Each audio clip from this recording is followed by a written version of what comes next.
Good morning. Hi. Human health और disease का topic हम पढ़ रहे थे। Hemant ji good morning. Human health और डिजीज का टॉपिक हम पढ़ रहे थे, जिसमें डिजीज और ड्रग के बारे में आपने पढ़ा। आज बहुत इंपॉर्टेंट टॉपिक है इसी में, ह्यूमन हेल्थ और डिजीज में ही इम्यूनिटी। तो आप सारे बच्चे इम्यूनिटी के बारे में जानते होंगे। मुझे लगता है कि जितने बच्चे बैठे हैं कोई ऐसा बच्चा नहीं होगा जिसको इम्यूनिटी की डेफिनेशन न पता। फिर भी एक बार हम बोल दे रहे हैं, इम्यूनिटी क्या है? It is resistance and protection of body towards disease या टुवर्ड्स पैथोजन। हमारी बॉडी में कोई डिजीज काजिंग एजेंट आया है, कोई पैथोजन आया है, तो हमारी बॉडी उसको कितना रेजिस्ट करती है और उस रेजिस्ट करने के बाद अपने आप को कितना प्रोटेक्ट करती है, इसी को कहते हैं इम्यूनिटी। तो इम्यूनिटी का सीधा सा डेफिनेशन है, it is resistance and protection of body towards pathogen. और पैथोजन डिजीज काजिंग एजेंट होते हैं, तो पैथोजन की जगह पे आप डिजीज शब्द का भी इस्तेमाल कर सकते हैं। इसके बाद देखिए यहाँ पर कुछ डेफिनेशन लिखी है। और दूसरी चीज है, फादर ऑफ इम्यूनिटी है Edward Jenner. Father of immunity Edward Jenner, he discovered vaccine against smallpox. He discovered vaccine against smallpox from attenuated cowpox. इस लाइन में दो क्वेश्चन आपके छुपे हुए हैं आईपीएमटी के। Father of immunity Edward Jenner, he discovered vaccine against smallpox from attenuated cowpox. attenuated का मतलब होता है लेस एक्टिव। ऐसी वैक्सीन जिसके अंदर जो पैथोजन है वो लेस एक्टिव होते हैं, उसी को कहते हैं एटीन्यूएटेड। तो एटीन्यूएटेड मतलब लेस एक्टिव। अब इसके बाद ध्यान दें, यहाँ पर कुछ डेफिनेशन है। इन डेफिनेशंस को आपको बहुत ध्यान से देखना है। अगर आपको ये डेफिनेशन समझ में नहीं आती तो फिर इम्यूनिटी का टॉपिक पढ़ना थोड़ा सा मजा नहीं आता है। ये बहुत इंपॉर्टेंट है और ये आईपीएमटी में कई बार पूछा भी गया है। एंटीजन, एंटीजन क्या है? आप में से बहुत सारे बच्चों को, लगभग सारे बच्चों को पता होगा, और आपने एक बात तो सबने पढ़ी होगी, एंटीजन में be any foreign molecule. Antigen कोई भी फॉरेन मॉलिक्यूल हो सकता है, लेकिन आपकी बॉडी में भी एंटीजन है। आप ब्लड ग्रुप पढ़ते हो तो आरबीसी के ऊपर भी एंटीजन है। तो यहाँ हम ये सिर्फ नहीं बोलेंगे एंटीजन में बी एनी फॉरेन मॉलिक्यूल, लेकिन यहाँ जो इम्यूनिटी का टॉपिक पढ़ रहे हैं वहां पर एंटीजन का जो रिलेशन आएगा वो मोस्टली उसी डेफिनेशन से आएगा जो मैंने अभी आपसे कहा, it may be any foreign molecule. But AIPMT ने ये सवाल नहीं पूछा, it may be any foreign molecule. इन्होंने एंटीजन का नेचर पूछा, ये क्या है, प्रोटीन है, कार्बोहाइड्रेट है, क्या है। तो एंटीजन की डेफिनेशन ध्यान से सुने, इट इज ए प्रोटीनियस और पॉलीसैकेराइड और ग्लाइकोप्रोटीन सब्सटेंस। इन्हीं तीनों बातों में ये डेफिनेशन पूरी है। इट इज ए प्रोटीनियस और पॉलीसैकेराइड और ग्लाइकोप्रोटीन सब्सटेंस। हम ये नहीं कह रहे हैं कि ये फैट नहीं होगा, हम ये नहीं कह रहे हैं कि कुछ और नहीं होगा, may be any foreign molecule. और ये करता क्या है? It stimulate the production of antibody. Antigen के खिलाफ एंटीबॉडी बनती हैं, और इम्यूनिटी में आप यही तो पढ़ते हो। तो व्हाट इज एंटीजन? डेफिनेशन ध्यान से सुने, यही इसी डेफिनेशन से आपके पास क्वेश्चन है। It is proteinous or polysaccharide or glycoprotein substance, may be any foreign molecule which stimulate the production of antibody. और ध्यान रखना, एंटीजन को एग्लूटिनोजन भी कहते हैं। एंटीजन को एग्लूटिनोजन भी कहते हैं। इसके बाद अगली डेफिनेशन है एंटीबॉडी। एंटीबॉडी क्या है? एंटीबॉडी पर अब तक आईपीएमटी ने दो तरह के सवाल पूछे। एंटीबॉडी क्या है? ये कॉम्प्लेक्स प्रोटीन है, लेकिन वो कौन सी complex protein? Gamma globulin. Number 1 पर आके ही बोलेंगे most appropriate answer of antibody, it is a complex protein. और नंबर 1 पे क्या रखेंगे? Gamma globulin. लेकिन नंबर 2 पे ऐसा भी क्वेश्चन पूछा गया, ये ग्लाइकोप्रोटीन भी हो सकती है। अभी अभी आप पीछे एंटीजन पढ़ के आए कि एंटीजन भी ग्लाइकोप्रोटीन हो सकता है। तो एंटीबॉडी को आप कैसे डिफाइन करोगे? It is a complex protein, और ब्रैकेट में आप लिखेंगे मेनली क्या है, गामा ग्लोबुलिन में भी ग्लाइकोप्रोटीन। और इसको कौन बनाता है, कौन सिक्रीट करता है, सिक्रीटेड बाय बी लिम्फोसाइट। आपको पता है दो तरह की लिम्फोसाइट होती हैं, बी और डी। तो secreted by B lymphocyte in response to an antigen. तो एंटीजन और एंटीबॉडी की ये डेफिनेशन आपके सारे बच्चों को याद होनी चाहिए, और इसमें से कई बार आईपीएमटी ने क्वेश्चन पुट अप किया है। इसके बाद एग्लूटिनिन, अच्छा ये भी ध्यान रखो, एंटीबॉडी को एग्लूटिनिन या इम्यूनोग्लोबिन भी कहा जाता है। आपके दिमाग में सवाल आ रहा होगा कि एंटीबॉडी को इम्यूनोग्लोबिन क्यों कहते हैं? क्योंकि ये इम्यूनिटी में पार्टिसिपेट करती है, ये इम्यूनिटी बनाने में पार्टिसिपेट करती हैं, इसीलिए इनको इम्यूनोग्लोबिन कहते हैं। एग्लूटिनिन क्या कहते हैं? एग्लूटिनिन क्यों कहते हैं एंटीबॉडी को? क्यों कहते हैं agglutinin? Because they causes agglutination of the cells bearing the antigen. ऐसी सेल जिनके ऊपर एंटीजन है उनसे लड़ाई करती हैं, उनसे झगड़ा करती हैं, तो इसीलिए इनको कहते हैं एग्लूटिनिन। तो क्यों एंटीबॉडी को एग्लूटिनिन कहते हैं और क्यों इम्यूनोग्लोबिन कहते हैं, ध्यान रखें। एग्लूटिनिन क्यों कहते हैं? बिकॉज दे कॉजेज एग्लूटिनेशन मतलब लड़ाई झगड़ा of the cells bearing the antigen. और क्यों इनको इम्यूनोग्लोबिन कहते हैं? क्योंकि ये इम्यूनिटी में पार्टिसिपेट करती हैं, इसलिए इनको आप कहते हैं इम्यूनोग्लोबिन। अब अगला वर्ड देखिए, एग्लूटिनेशन। एंटीजन और एंटीबॉडी का जो लड़ाई झगड़ा है, एंटीजन और एंटीबॉडी के इंटरेक्शन को कहते हैं एग्लूटिनेशन। एक क्वेश्चन यहाँ पुट अप हो सकता है, एग्लूटिनेशन में होता क्या है? एग्लूटिनेशन में जो हार्मफुल एंटीजन है, वो हार्मलेस सब्सटेंस में कन्वर्ट होता है। ये भी आपका क्वेश्चन है, ध्यान रखना। एग्लूटिनेशन को कहते हैं एंटीजन एंटीबॉडी इंटरेक्शन, और एग्लूटिनेशन में क्या होता है, यहाँ हार्मफुल एंटीजन हार्मलेस सब्सटेंस में कन्वर्ट होता है। और अगला वर्ड है एंटीसीरम।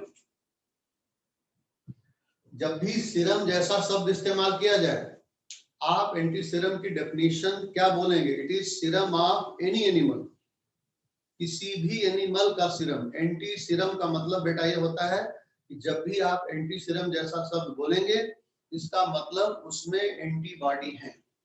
एक सीधा सा एक आइडेंटिफिकेशन आप ध्यान में रखें, एंटी सीरम का मतलब एंटीबॉडी।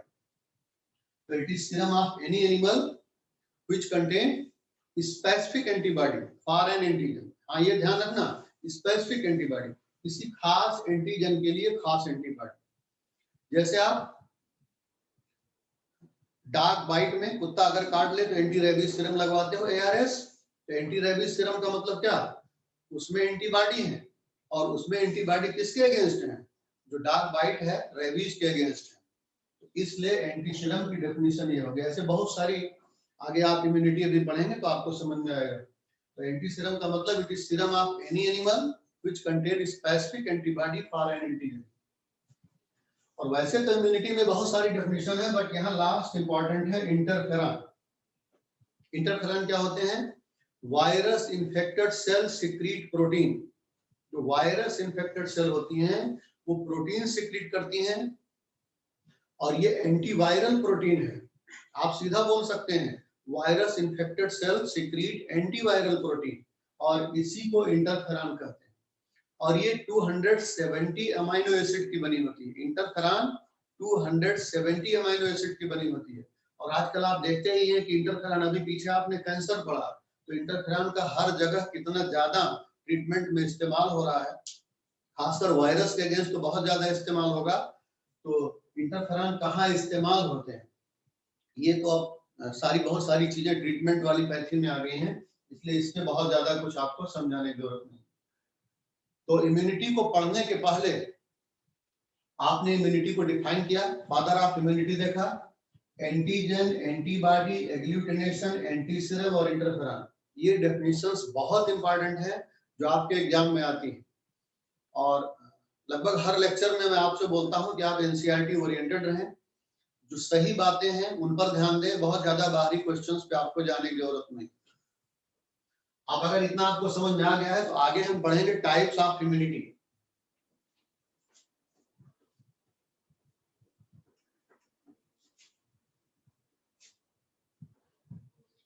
आप जरा ध्यान दें, इम्यूनिटी दो तरह की होती है, एक कंजेनाइटल, इसी को कहते हैं इनेट, या इसी को कहते हैं नॉन स्पेसिफिक। कंजेनाइटल का मतलब सिंस बर्थ, इनेट का मतलब भी वही होता है, सिंस बर्थ। ध्यान रखेंगे, ये इंग्लिश शब्द है। कंजेनाइटल जैसा वर्ड आपसे बहुत कम पूछा जाता है, आपसे इनेट और नॉन स्पेसिफिक एनसीईआरटी इस पे ज्यादा फोकस करती है। बातें, तीनों बातों का मतलब एक ही है, तीनों वर्ड का मतलब एक है, बट इनेट और नॉन स्पेसिफिक जैसे वर्ड आपसे ज्यादा इस्तेमाल किए जाते हैं। और दूसरा है एक्वायर्ड, या इसी को आप कहते हैं एडाप्टिव, या इसी को आप कहते हैं स्पेसिफिक। तो अब हम कंजेनाइटल इम्यूनिटी की बात करेंगे, वो इम्यूनिटी जो हमें आपको सिंस बर्थ मिली हुई है।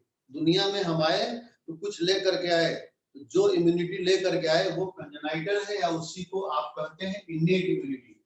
अब एक्वायर्ड को आप नॉन इनेट भी कह सकते हैं, ध्यान रखना। तो चार नाम हो गए हैं एक्वायर्ड के, एक्वायर्ड, एडाप्टिव, स्पेसिफिक, नॉन इनेट। इसमें से कोई भी नाम आपसे इस्तेमाल किया जाता है क्वेश्चन में। अब आइए कंजेनाइटल इम्यूनिटी। कंजेनाइटल इम्यूनिटी जो सिंस बर्थ हमें मिली हुई है, और हम सिर्फ एनसीईआरटी के हिसाब से बोलेंगे, यहाँ 4 बैरियर हैं। It is made up of 4 barriers, following barriers. और इसमें पहला बैरियर है फिजिकल बैरियर, इसमें पहला बैरियर है फिजिकल बैरियर। और ध्यान रखना, फिजिकल बैरियर को एनाटॉमिकल बैरियर भी कहते हैं। एनसीईआरटी में केवल फिजिकल जैसा शब्द लिखा है, बट आपको पता है फिजिकल का मतलब एनाटॉमिकल भी होता है। तो फिजिकल बैरियर में क्या आता है, बहुत सारे बच्चों को आप में से पता होगा, skin and mucous membrane. Physical barrier में क्या आता है, स्किन एंड म्यूकस मेम्ब्रेन। कोई भी पैथोजन आता है तो पहले यहीं से टक्कर होती है। ध्यान रखना, स्किन मेन बैरियर है, फर्स्ट बैरियर है आपकी बॉडी में। फिजिकल बैरियर में आते हैं skin and mucous membrane, very important. और स्किन मेन बैरियर है, कोई भी पैथोजन, बैक्टीरिया, वायरस आ रहा है, आपके स्किन से ही उसकी टक्कर होती है। यहाँ ये भी आपको ध्यान रखना है कि स्किन कैसे मेन बैरियर है। आउटर मोस्ट, अब इसका एक्सप्लेनेशन आपकी किताब में नहीं, बट आपके लिए जानना जरूरी है। Outermost layer of skin is dead. Skin में एपिडर्मिस और डर्मिस होती है, और एपिडर्मिस में भी 5 लेयर होती हैं। सबसे बाहर वाली लेयर होती है स्ट्रेटम कार्नियम। तो स्ट्रेटम कार्नियम जो होती है, दैट इज हाईली केराटिनाइज, मतलब मोर देन 99% केराटिनाइज होती है, केराटिन प्रोटीन की बनी होती है, और वो डेड होती है। तो स्किन कैसे फिजिकल बैरियर का काम कर रही है, outermost layer of skin is dead, यानी केराटिनाइज है। So dust particle along with pathogen, यानी पैथोजन इसमें नॉर्मली एंटर नहीं करेंगे। अब नॉर्मली तो सब कुछ होता है, आप नॉर्मल पढ़ रहे हैं। तो स्किन मेन बैरियर है, नंबर 1 बात। और दूसरी बात, कैसे बैरियर है, outermost layer of skin is dead, it is highly keratinize, so dust particle along with pathogen cannot enters inside it normally। इस तरह ये बैरियर का काम कर रही है। और म्यूकस मेम्ब्रेन कैसे बैरियर का काम करती है, आपकी किताब ने तो सीधा लिख के छोड़ दिया कि हाँ म्यूकस मेम्ब्रेन। तो आपका फूड पैसेज है, आपने एलिमेंट्री कैनाल पढ़ा है, आपका एयर पैसेज है, आपका यूरिनरी पैसेज है, जेनाइटल पैसेज है। These are lined by mucosa. इनकी जो लाइनिंग है, जो इनर लाइनिंग है, दैट इज म्यूकोसा। और ध्यान रखें, म्यूकोसा में म्यूकोजल सेल्स और सिलिया पाए जाते हैं। म्यूकोजल सेल फॉरेन पार्टिकल को, पैथोजन को इंटेंगल करते रहते हैं, एंट्रैप करते रहते हैं, कैच करते रहते हैं। और सिलिया का डायरेक्शन बाहर की तरफ होता है। इन सारे पैसेज में सिलिया का डायरेक्शन अमूमन बाहर की तरफ होता है। तो सिलिया उस फॉरेन पार्टिकल को, फॉरेन पैथोजन को, वो बाहर की तरफ प्रोपेल करते रहते हैं। तो सिर्फ इतना जानना नहीं है कि एनसीईआरटी ने लिख दिया कि फिजिकल बैरियर में, एनाटॉमिकल बैरियर में स्किन एंड म्यूकस मेम्ब्रेन है, और लिख दिया स्किन मेन बैरियर है। आपको इसका एक्सप्लेनेशन भी आना चाहिए कि स्किन या म्यूकस मेम्ब्रेन कैसे बैरियर का काम करती है। उसके बाद दूसरा बैरियर है फिजियोलॉजिकल बैरियर। सेकंड बैरियर है फिजियोलॉजिकल बैरियर। और फिजियोलॉजिकल बैरियर के जो एग्जाम्पल हैं, वो आपका है बॉडी टेम्परेचर, पीएच, और तमाम बॉडी सिक्रीशंस हैं। तो ये फिजियोलॉजिकल बैरियर में आते हैं। पहला क्वेश्चन तो ये है फिजियोलॉजिकल बैरियर कौन कौन है, जो काम करके हमको इम्यूनिटी दे रहे हैं, वो फिजियोलॉजिकल बैरियर है। तो बॉडी टेम्परेचर, आपने देखा होगा आपको बुखार होता है, आपको तो टेम्परेचर आपका बढ़ जाता है, ये क्या है, डिफेंस मैकेनिज्म है। वैक्सीन लगाई जाती है तो वैक्सीन लगाने में प्रिकॉशन बोला जाता है कि अगर हल्का फुल्का बुखार आए तो आपको परेशान होने की जरूरत नहीं है। तो अगर वैक्सीन लगाने के बाद हल्का फुल्का बुखार आ रहा है, इसका मतलब थोड़े हमें डॉक्टर के पास जाना है और एंटीबायोटिक लेना है। अगर आप डॉक्टर के पास जा करके बच्चे को लेकर के और एंटीबायोटिक ले लिए तो इम्यूनिटी तो नहीं डेवलप होगी। तो हाई टेम्परेचर ऑफ बॉडी, ध्यान रखना, high temperature of body inhibit the growth of micro organism, inhibit the growth of pathogen. PH, आपने बक्कल कैविटी का पीएच पढ़ा है 6.8, आपने स्टमक में गैस्ट्रिक जूस का पीएच पढ़ा है 1.8। ह्यूमन रिप्रोडक्शन में हमने आपको वेजाइना का भी पीएच बताया 3 to 5 के बीच। Acidic pH of different body part like stomach, vagina, buccal cavity prevent the growth of microorganism. ध्यान रखना, एसिडिक पीएच में माइक्रो ऑर्गेनिज्म अमूमन ग्रो नहीं करते हैं। तो पीएच कैसे फिजियोलॉजिकल बैरियर का काम कर रहा है, क्वेश्चन ये है, ये ध्यान से समझें। और उसके बाद बॉडी सिक्रीशंस, बॉडी सिक्रीशंस में जैसे आपका टीयर है, सलाइवा है, तो आपको पता है टीयर और सलाइवा में क्या होते हैं, लाइसोजाइम। टीयर और सलाइवा में क्या होते हैं मेनली, यानी बॉडी सिक्रीशन। अगर आपका टीयर, आपके आंसू और सलाइवा, अगर ये बैक्टीरिया से लड़ रहे हैं, ये पैथोजन से लड़ रहे हैं, तो कैसे लड़ रहे हैं, इसमें लाइसोजाइम होता है। और आप में से हर बच्चे को पता है लाइसोजाइम बैक्टीरियोसाइडल होता है। और एक क्वेश्चन और यहाँ पर आईपीएमटी का, मैंने कई बार आपको बताया, पढ़ाते पढ़ाते तमाम क्वेश्चन हम आपको रिपीट करते हैं जो आईपीएमटी में पूछे गए हैं या जो इंपॉर्टेंट हो सकते हैं। लाइसोजाइम कैसे बैक्टीरिया की ग्रोथ को चेक करता है, ये क्वेश्चन आईपीएमटी ने पूछा है। तो लाइसोजाइम जो बैक्टीरियल सेल वॉल है उसकी हाइड्रोलिसिस करता है, उसका डाइजेशन कर देता है। तो लाइसोजाइम हाइड्रोलाइजेज बैक्टीरियल सेल वॉल, और वो बैक्टीरिया की ग्रोथ को होने ही नहीं देता है। इस तरह से लाइसोजाइम ये फिजियोलॉजिकल बैरियर का काम कर रहा है, बैक्टीरियोसाइडल का। और ये भी ध्यान रखना, सारे बैक्टीरिया को लाइसोजाइम नहीं मारता है, it kills certain bacteria, certain harmful bacteria. तो लाइसोजाइम बैक्टीरियोसाइडल है, it kills certain harmful bacteria. और ये बैक्टीरिया की ग्रोथ को कैसे रोकता है, by the hydrolysis of bacterial cell wall. Hydrolysis का मतलब होता है डाइजेशन। फिजियोलॉजिकल बैरियर ये हो गए। फिजियोलॉजिकल बैरियर के बाद तीसरा बैरियर है बेटा सेलुलर बैरियर। सेलुलर बैरियर, या एनसीईआरटी ने इसको सेलुलर नाम दिया है, आप इसको फेगोसाइटिक बैरियर भी कहते हैं। तो सेलुलर बैरियर में क्या है, आपको पता है डब्ल्यूबीसी का काम है प्रोटेक्शन अगेंस्ट इंफेक्शन, लेकिन सारी डब्ल्यूबीसी तो सेलुलर बैरियर में नहीं है। अगर हम एनसीईआरटी की बात करें तो आप उसको कैसे बोलोगे, सेलुलर बैरियर में है न्यूट्रोफिल, सेलुलर बैरियर में आपकी न्यूट्रोफिल है, और इन्हीं को एनसीईआरटी ने पीएमएनएल लिखा है, पॉलीमार्फिक न्यूक्लियर ल्यूकोसाइट। ध्यान रखिएगा कि आप खाली न्यूट्रोफिल रखते रहो। तो पॉलीमार्फिक न्यूक्लियर ल्यूकोसाइट और natural killer cell, natural killer cell. और नेचुरल किलर सेल क्या क्या है, अगर आप एकदम बढ़िया बोलना चाहें तो सिर्फ कहिए मोनोसाइट, लेकिन एनसीईआरटी ने नहीं लिखा है, इन्होंने लिखा मोनोसाइट एंड मैक्रोफेजेस, कि नेचुरल किलर सेल है। तो अब एक बात आपको समझ में आ रही होगी कि जो सेलुलर बैरियर हैं, जो फेगोसाइटिक बैरियर हैं आपकी बॉडी में, वो ब्लड में, वो कौन कौन है, वो है न्यूट्रोफिल और मोनोसाइट। मैक्रोफेजेस शब्द कहाँ इस्तेमाल किया जाएगा, अभी हम आपको बोल रहे हैं। तो न्यूट्रोफिल को पीएमएनएल कहते हैं, पॉलीमार्फिक न्यूक्लियर ल्यूकोसाइट। और मोनोसाइट आपको तो पता ही है कि डब्ल्यूबीसी के टाइप हैं। मैक्रोफेजेस, ध्यान रखना, जिस तरफ कहीं भी इंफेक्शन होगा आपकी बॉडी में, उस तरफ डब्ल्यूबीसी यानी ये move towards pathogen by chemotactic movement. जहां भी इन्फेक्शन होगा ब्लड के माध्यम से डब्ल्यूबीसी उधर मूव करेंगी, और कौन सी डब्ल्यूबीसी? ये बाय कीमोटैक्टिक मूवमेंट। आपको पता है डब्ल्यूबीसी में डायपिडेसिस की क्वालिटी होती है कि ब्लड कैपिलरी को क्रॉस भी कर जाती है, डब्ल्यूबीसी आर अमीबॉइड। डब्ल्यूबीसी ही में क्वालिटी होती है कि ब्लड स्ट्रीम से बाहर आ जाती है, टिश्यू में आ जाती है, टिश्यू फ्लूइड में आ जाती है। तो जहां भी इन्फेक्शन होगा उधर डब्ल्यूबीसी मूव करेंगी बाय कीमोटैक्टिक मूवमेंट। न्यूट्रोफिल और मोनोसाइट, इनका काम है फॉरेन बॉडी को, पैथोजन को इनगल्फ करना, उनका भक्षण करना, और इसको कहते हैं फेगोसाइटोसिस। तो neutrophil and monocyte engulf the foreign particle by phagocytosis. अब जरा ध्यान से सुनो, अगर फॉरेन पार्टिकल बड़ा है, साइज में बड़ा है, तो दो मोनोसाइट फ्यूज करके बनाती है मैक्रोसाइट। दो मोनोसाइट फ्यूज करके बनाती है मैक्रोसाइट। इन्हीं को मैक्रोफेजेज या बिग ईटर कहा जाता है। तो सवाल ये नहीं कि मैक्रोफेजेज पहले से ही है।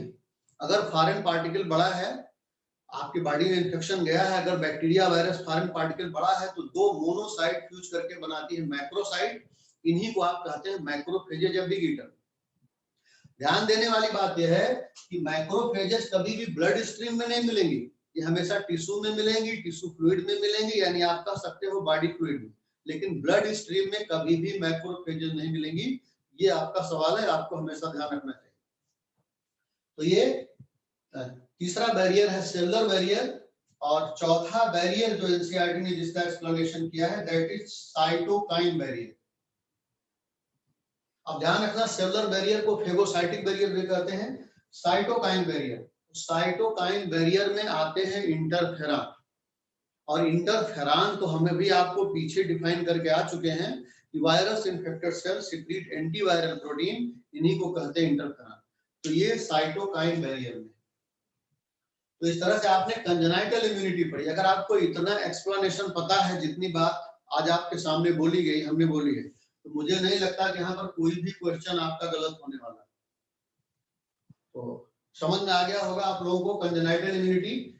वैसे तो आप इन्फ्लामेटरी बैरियर भी पढ़ते हैं, कॉम्प्लीमेंट्री बैरियर भी पढ़ते हैं, अलग अलग तरह की किताबों में, अलग अलग तरह के नोट्स में दुनिया भर का बवाल पढ़ते हैं। मगर आपको मैंने कई बार कहा कि आपको अपने एग्जाम पे फोकस करना है, और एग्जाम की जो ट्रेडिशन है एग्जाम का, उस प्रक्रिया पे आपको फोकस करना है, और वो है मैक्सिमम 90% से ज्यादा वो है एनसीईआरटी। तो यहाँ आप ये चारों बैरियर आपको नाम याद रहे, एनाटॉमिकल बैरियर या फिजिकल बैरियर, एनसीईआरटी ने खाली फिजिकल लिखा है। फिजियोलॉजिकल बैरियर, सेलुलर बैरियर को फेगोसाइटिक बैरियर कहते हैं। जब आपको सेलुलर बैरियर को फेगोसाइटिक बैरियर ये याद रहेगा तो आपको कहीं कहीं एक्सप्लेनेशन में आसानी होगी। और लास्ट में साइटोकाइन बैरियर। ये हो गया कंजेनाइटल इम्यूनिटी। अब आप आइए एक्वायर्ड, एडाप्टिव या स्पेसिफिक या non innate immunity. This is very important. Congenital immunity से ऐसे क्वेश्चन नहीं आएंगे बेटा जो आपको कहीं बहुत परेशान करते हो। आप क्वेश्चन देखते ही इसका जवाब आपके सामने हाजिर हो जाता है, अगर आपने ढंग से क्वेश्चन पढ़ा है तो। एक्वायर्ड या एडाप्टिव या स्पेसिफिक या नॉन इनेट, जरा ध्यान से सुने। आपको ये बात क्लियर हो गई कि जब आप पैदा हुए तो जो इम्यूनिटी कर लाए वो कंजेनाइटल है, और आप पैदा होने के बाद जो इम्यूनिटी हमें आएगी 13-14 साल तक इम्यूनिटी बनती रहती है, उसको कहते हैं एक्वायर्ड, एडाप्टिव या स्पेसिफिक या नॉन इनेट। बट आप इसको डिफाइन कैसे करोगे? This immunity acquired after birth by experience. Experience बीमारी का हो सकता है, एक्सपीरियंस वैक्सीन का हो सकता है, एक्सपीरियंस जैसे आप कट जाता है, जल जाता है तो आप एडीएस लगा लेते हैं, कुत्ते ने काट लिया तो रेबीज लगा लेते हैं, इन सब का एक्सपीरियंस हो सकता है। बट ध्यान रखना, what is acquired immunity, what is adaptive immunity, what is specific and non innate immunity, ये डेफिनेशन आपको याद करना है कि this immunity acquired after birth by experience, और ये इम्यूनिटी आइडेंटिफाइड करती है पैथोजन को और उनको एलिमिनेट करती है। तो this immunity recognise, identified and selectively eliminate the pathogens. ये दो बातें हैं, याद रहे। अब एक्वायर्ड इम्यूनिटी दो तरह की होती है। एक्वायर्ड, एडाप्टिव, स्पेसिफिक इम्यूनिटी दो तरह की होती है, वेरी इंपॉर्टेंट। पहला है पैसिव और दूसरा है एक्टिव। पैसिव इम्यूनिटी को सीधी भाषा में समझिए। किताब आपकी क्या लिख रही है, यहाँ परफॉर्म्ड एंटीबॉडी दी जाती है। When performed antibodies, Hemant Kumar ji समझ में आ रहा है? तो when performed antibodies यानी बनी बनाई antibody given in immunosuppressive individual, अब इसी को कहते हैं passive immunity. Perform NCERT perform लिख रही है, आप उसको रेडीमेड भी लिख सकते हो। तो when performed antibodies or ready-made antibody are given in immunosuppressive individual, then it is called passive immunity। इसको और अच्छी तरह से समझिए। आपकी किताब ने सिर्फ 2 उदाहरण लिखे हैं। आपकी किताब मतलब एनसीईआरटी। एक एग्जाम्पल उन्होंने लिखा है कि फर्स्ट मदर मिल्क, कोलोस्ट्रम जिसको कहते हैं, जब बच्चा पैदा होता है आफ्टर बर्थ, तो मैंने आपको इसको ह्यूमन रिप्रोडक्शन में भी पढ़ाया था कि milk produce during initial few days of lactation contain, इसी को कहते हैं कोलोस्ट्रम। और कोलोस्ट्रम में कुछ एंटीबॉडीज होती है।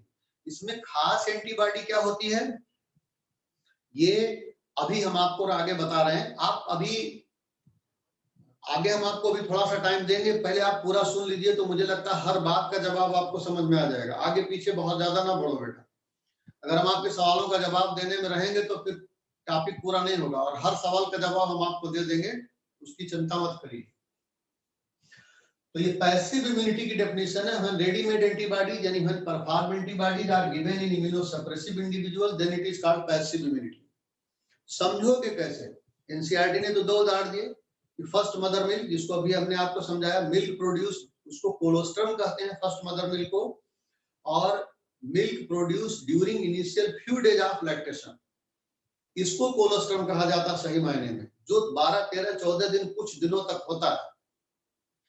और इसमें कुछ एंटीबॉडी होती है। इसमें कौन सी एंटीबॉडी खास होती है, अभी हम आगे बताएंगे। Secretory antibody, that is antibody A, जो इसमें कौन सी एंटीबॉडी सबसे खास होती है। लेकिन ध्यान रखना, आपकी किताब ये नहीं लिख रही है। आपकी किताब लिख रही है milk produce during initial few days of lactation, इसी को कोलोस्ट्रम कहते हैं, दैट कंटेन सेवरल एंटीबॉडी, और ये एंटीबॉडी बच्चे को पैसिव इम्यूनिटी देती है।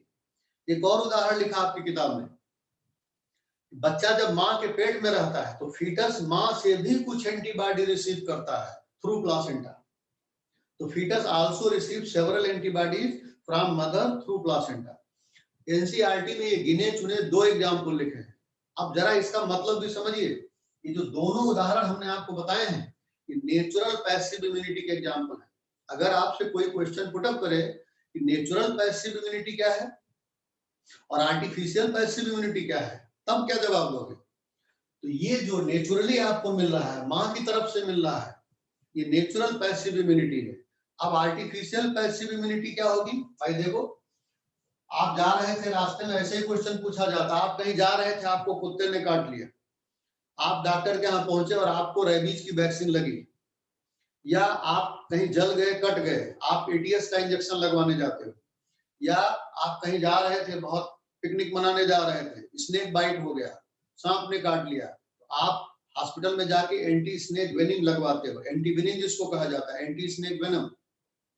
तो ये एंटी स्नेक वेनम है, एंटी टिटनस सीरम है, एंटी रेबीज सीरम है, एंटी डिप्थीरिया सीरम है। ये तो यहाँ सीरम का मतलब अभी मैं पीछे बता के आया हूँ, सीरम का मतलब एंटीबॉडी। तो कोई भी सीरम होगा उसमें किसी खास एंटीजन के लिए एंटीबॉडी होंगी। तो ये पैसिव इम्यूनिटी भी ध्यान रखना, ये 2 तरह की होगी, एक नेचुरल होगी और दूसरा आर्टिफिशियल होगी। तो नेचुरल वाले 2 उदाहरण आपकी किताब में है, वही सिर्फ दिए ही। आर्टिफिशियल में जैसे anti rabies serum, anti tetanus serum, ATS आप लगाते हैं, एंटी स्नेक वेनम, इसी को एंटी वेनिम कहते हैं, एंटी डिप्थीरिया सीरम, ये सब आर्टिफिशियल एक्वायर्ड इम्यूनिटी के एग्जाम्पल है। तो यहाँ जो बहुत बेहतरीन सवाल होते हैं, ये सवाल सिर्फ नहीं है कि पैसिव इम्यूनिटी क्या है, ये तो बहुत आसान है। When ready-made antibodies are given in या performed antibodies are given in immunosuppressive individual, immunosuppressive मतलब उस बीमारी के लिए इम्यूनिटी नहीं है, तब इसको कहते हैं पैसिव। लेकिन पैसिव भी नेचुरल होती है और आर्टिफिशियल होती है, सवाल यही बनता है।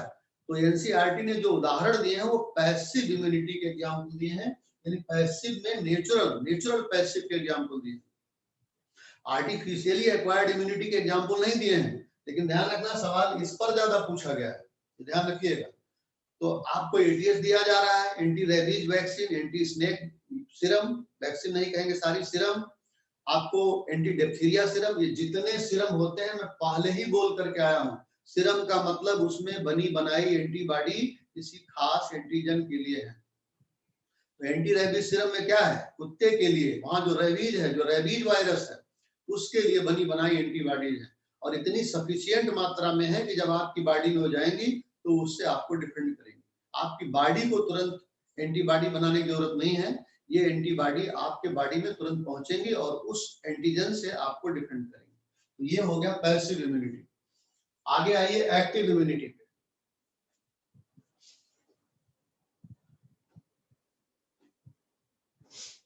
अब ध्यान रखना, एक्वायर्ड इम्यूनिटी की एक डेफिनेशन है कि this immunity acquired after birth by experience, this immunity recognise and selectively eliminate the pathogens. वो दो तरह की, पैसिव और एक्टिव। पैसिव हमने आपको बता दिया, एक्टिव में क्या होता है, ध्यान रखो, this immunity developed after infection and vaccination.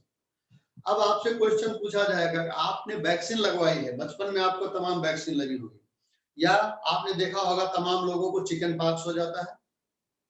आपने देखा होगा कि अमूमन चिकन पॉक्स होने के बाद एक बार दोबारा नहीं होता है। तो ये कौन सी इम्यूनिटी है, ये इम्यूनिटी आपकी बॉडी में डेवलप हुई है कि चिकन पॉक्स हो गया तो दोबारा नहीं हो रहा है, इसका मतलब उसके अगेंस्ट एंटीबॉडी बनी। आपको वैक्सीन दी गई, तो वैक्सीन में क्या होते हैं, वीकेंड जर्म ही होते हैं। वो जर्म आपकी बॉडी के अंदर जाते हैं और वो क्या करते हैं, उनके अगेंस्ट आपकी बॉडी धीरे धीरे एंटीबॉडी बनाती है।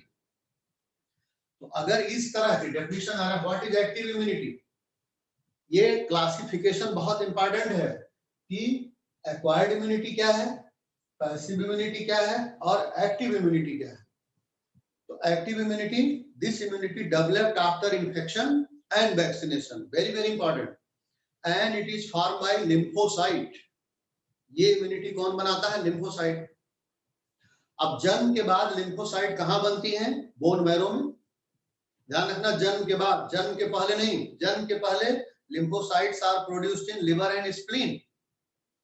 ध्यान रखना, जब बच्चा मां के पेट में है तो lymphocytes are produced by liver and spleen, लेकिन आफ्टर बर्थ इट इज कहां ब्लड सेल बनती है, बोन मैरो। तो this immunity developed after infection and vaccination and form by lymphocyte, और lymphocyte produced in bone marrow after birth.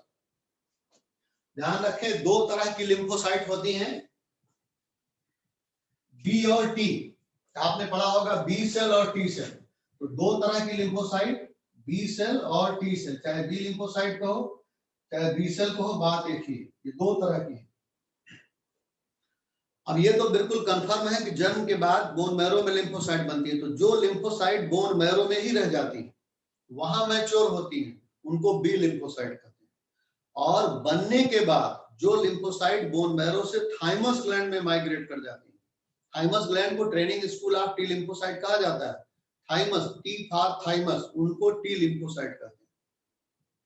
तो ये पहला question आ रहा है कि this immunity developed after infection and vaccination and form by lymphocyte, lymphocytes are produced in bone marrow after birth. वो lymphocyte जो bone marrow में ही रह जाती है, वहां मैच्योर होती है, उनको बी सेल कहते हैं, बी लिम्फोसाइट। और कुछ लिम्फोसाइट बनने के बाद बोन मैरो से थाइमस ग्लैंड में माइग्रेट करती हैं, उनको टी लिम्फोसाइट कहते हैं, और वहां जाकर के मैच्योर होती है। तो इस तरह से बोन मैरो और थाइमस ग्लैंड ये आपके प्राइमरी लिम्फोइड ऑर्गन है, ये आपके प्राइमरी लिम्फोइड टिश्यू है। Which are the following is primary lymphoid organ, ध्यान रखें, bone marrow and thymus gland are primary lymphoid organ. अभी अभी कोई बच्चा पूछ रहा है सर नेचुरल पैसिव के एग्जाम्पल, अब तो हमने आपको बता दिया कि नेचुरल पैसिव के ही एग्जाम्पल, दो एग्जाम्पल आपके किताब में लिखे हुए हैं, first mother milk colostrum and foetus receive सब antibodies from mother through placenta, ये दोनों बता दिया। आप पूरी बात सुनो, मुझे नहीं लगता कि आपके दिमाग में किसी क्वेश्चन की क्वेरी रहेगी, और इतने सारे लोगों को, सब लोग अगर एक एक चैट करोगे तो वही बताते रह जाएंगे आप। तो ये तो हमने आपको बताया कि बोन मैरो लिम्फोसाइट ये आपके प्राइमरी लिम्फोइड ऑर्गन है। अब जरा ध्यान दो, बी सेल और टी सेल यानी bone marrow and thymus gland, सारी की सारी जो लिम्फोसाइट है वो बोन मैरो में ही बन रही है जन्म के बाद, लेकिन जो बोन मैरो में रह गई वही मैच्योर हुई वो बी सेल, और जो बोन मैरो से थाइमस ग्लैंड में गई वहां मैच्योर हुई। थाइमस ग्लैंड को training school of T lymphocyte कहते हैं, जहां आप ट्रेनिंग करके मैच्योर हो जाओ। तो थाइमस ग्लैंड और बोन मैरो, उसमें भी नंबर 1 पहले ध्यान रखना बोन मैरो, फिर नंबर 2 पे थाइमस ग्लैंड। अगर नंबरों का खेल होगा तो नंबर 1 पे आप बोन मैरो ही बोलेंगे। तो bone marrow and thymus gland are primary lymphoid organ. अब मैच्योरेशन के बाद कुछ लिम्फोसाइट बोन मैरो और थाइमस ग्लैंड से spleen, lymph node, Peyer's patch intestine में, टॉन्सिल, अपेंडिक्स, इन सब में माइग्रेट करती हैं। After maturation some lymphocyte migrate from bone marrow and thymus gland to spleen, lymph node, Peyer's patch, tonsil, appendix, तो और वहां पर फिर प्रोलिफरेट होती हैं। ये ये स्प्लीन है, लिम्फ नोड है, और पियर्स पैच आप पढ़ रहे हैं, आप अपेंडिक्स देख रहे हैं, आप टॉन्सिल देख रहे हैं, इनको आप कहते हैं सेकेंडरी लिम्फोइड टिश्यू। तो जरा ध्यान रखना, मैच्योरेशन के बाद कुछ लिम्फोसाइट बोन मैरो और थाइमस ग्लैंड से यहां माइग्रेट कर रही हैं। कहां माइग्रेट कर रही हैं? Spleen, lymph nodes, Peyer's patch, thymus gland, ये सब, अपेंडिक्स। तो इन ऑर्गन को सेकेंडरी लिम्फोइड टिश्यू या सेकेंडरी लिम्फोइड ऑर्गन कहा जाता है। और एक बात यहां और ध्यान रखें, जब यहां पर ये माइग्रेट करके पहुंचती है, तो अगर आपसे पूछा जाए सेकेंडरी लिम्फोइड ऑर्गन का काम क्या है, तो भाई आपको पता है आपकी बॉडी में स्प्लीन है, लिम्फ नोड है, टॉन्सिल, ये सब क्या कर रहे हैं? ये इन्फेक्शन के अगेंस्ट ही तो प्रोटेक्शन कर रहे हैं। यहां जब एंटीजन आता है तो इन सेल से इनकी टक्कर होती है, इसीलिए इस जगह पर जब ये सेल पहुंचती हैं और हायर नंबर में प्रोलिफरेट हो जाती हैं तो इनको इफेक्टर सेल कहते हैं। अब अगर आपको पूछ लिया जाए कि इफेक्टर सेल क्या है, तो उस पर डेफिनेशन क्या दोगे? बोन जो सेकेंडरी लिम्फोइड ऑर्गन है, they provide site for interaction for antigen with lymphocyte. ध्यान से सुनो, लाइन है आपकी किताब की, secondary lymphoid organ provide site of interaction for antigen with lymphocyte which then proliferate to become effector cell. तो secondary lymphoid organ का क्या काम है? आप देखते हैं, आपको गले में खराश होता है तो टॉन्सिल यहीं पर है, टॉन्सिल का काम क्या है आपको पता है, लिम्फ नोड का काम क्या है आपको पता है, और नहीं पता होगा तो आगे चीजें जब पढ़ाएंगे सिस्टम में तो आपको बताएंगे। तो ये पॉइंट ध्यान रखना कि इफेक्टर सेल क्या है, दिस इज वेरी इंपॉर्टेंट। यही लिम्फोसाइट ही इफेक्टर सेल का काम करती है, लेकिन कब? जब वो सेकेंडरी लिम्फोइड ऑर्गन में पहुंचती हैं और वहां एंटीजन के लिए इंटरेक्शन पाथ प्रोवाइड करती है, एंटीजन से इंटरेक्ट करती है और फिर उनका नंबर भी बढ़ता है, तो इन्हीं को कहते हैं इफेक्टर सेल। अब आगे देखिए, दो तरह की लिम्फोसाइट आपकी बॉडी में, बी और टी, दो तरह की सेल, इनके आधार पर दो तरह का एक्टिव इम्यून सिस्टम, दो तरह की लिम्फोसाइट, इनके आधार पर दो तरह का एक्टिव इम्यून सिस्टम। पहला है CMIS, cell mediated immune system, NCERT ने इसी को सेलुलर इम्यूनिटी लिखा है। दो तरह की लिम्फोसाइट बी और टी, इनके आधार पर आपकी हमारी बॉडी में दो तरह का एक्टिव इम्यून सिस्टम, पहला है CMIS, cell mediated immune system, इसी को सेलुलर इम्यूनिटी कहते हैं। It is based on T cell. और दूसरा है AMIS, antibody mediated immunity, antibody mediated immune system या इम्यूनिटी, इसी को आप ह्यूमोरल इम्यूनिटी कहते हैं। और ह्यूमर का मतलब होता है बॉडी फ्लूइड, ह्यूमर का मतलब बॉडी फ्लूइड, प्लाज्मा, लिम्फ, ये सब।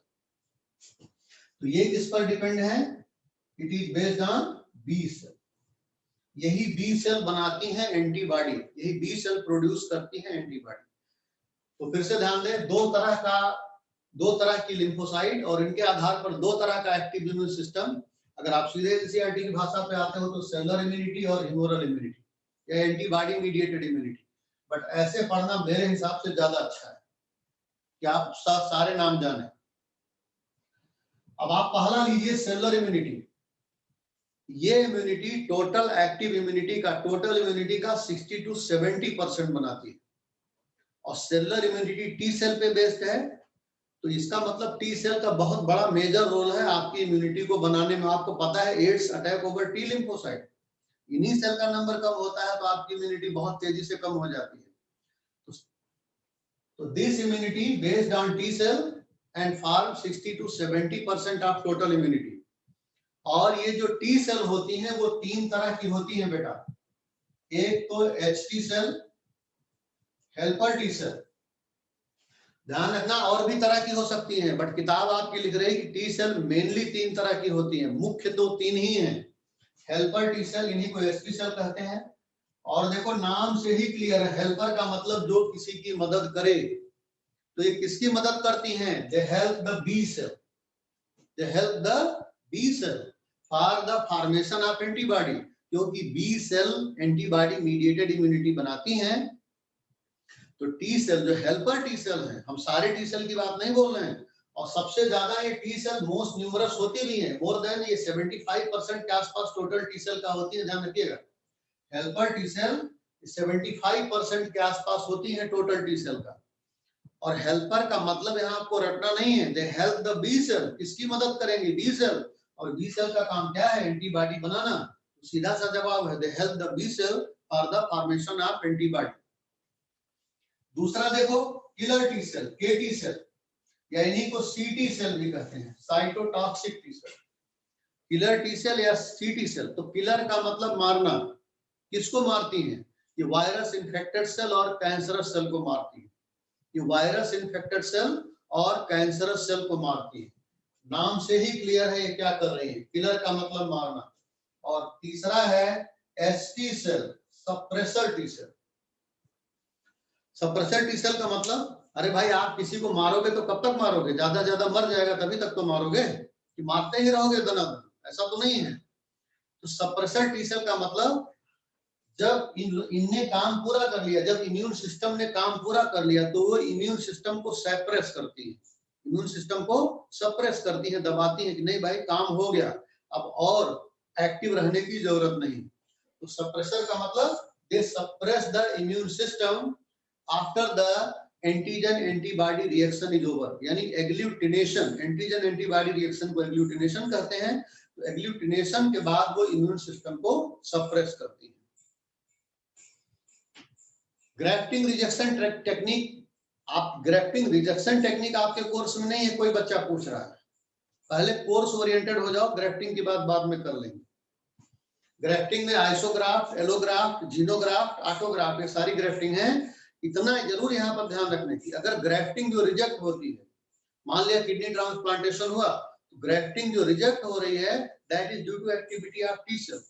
The rejection of transplanted organ is due to activity of T cell. The rejection of grafting is due to activity of T cell. सवाल आपका ये है, सवाल आपका ग्राफ्टिंग टेक्निक आपको नहीं पढ़ना है। तो ये सारी चीजें हमने आपको बता दिया, helper T cell, killer T cell या CT cell. Helper T cell, they help the B cell for the formation of antibody. Killer T cell, they kill the virus infected cell and cancerous cell. और suppressor T cell, they suppress the immune system after agglutination, यानी after the antigen antibody reaction is over। और यहाँ एक बात ध्यान रखना, और ये जो HT सेल हैं और ST सेल, यानी HT सेल और ST सेल को, इन दोनों को मिला के आप देखें, दोनों कुछ न कुछ रेगुलेट करने का काम कर रही है। ये इम्यून सिस्टम को रेगुलेट कर रही हैं और ये एंटीबॉडी बनाने में मदद कर रहे हैं, कहीं कहीं उसको भी रेगुलेट कर रही है।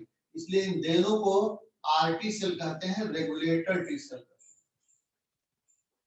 तो हेल्पर टी सेल और सप्रेसर टी सेल, इन दोनों को मिला करके आरटी सेल कहते हैं, यानी रेगुलेटर टी सेल कहते हैं। आपका सवाल ये है, आपका सवाल ये है कि फैक्टर सेल पूछ लिया जाए तो क्या बोलोगे? पीछे बता के आ रहा हूं।